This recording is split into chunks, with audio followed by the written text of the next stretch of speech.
ఇప్పుడు అందరూ అబద్ధాలు, మోసాలు, మాయమాటలు చెప్పే బ్రతుకుతున్నారు. ఒక్కసారి ఆలోచించండి. మీరు అబద్ధాలు, మాయలు, మోసాలు చేసినప్పుడు అదే స్థానంలో మీరుంటే ఎంత బాధ కలిగిద్దో, మీరు అబద్ధాలు, మోసాలు, మాయలు చేసినప్పుడు వాళ్ళకు కూడా అంతే బాధ కలుగుతుందని అనుకోవాలి.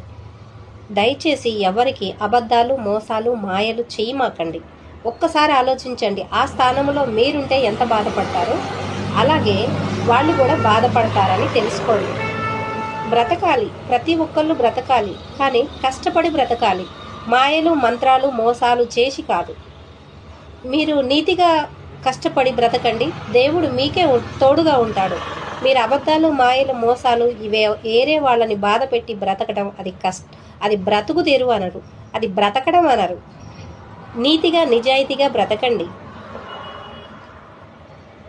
అసలు ఇప్పుడు మనుషులంతే అన్ని అబద్ధాలే, అన్ని మాయలే, అన్ని మోసాలే, అంతా మోసకరమైన జీవితం జీవిస్తున్నారు.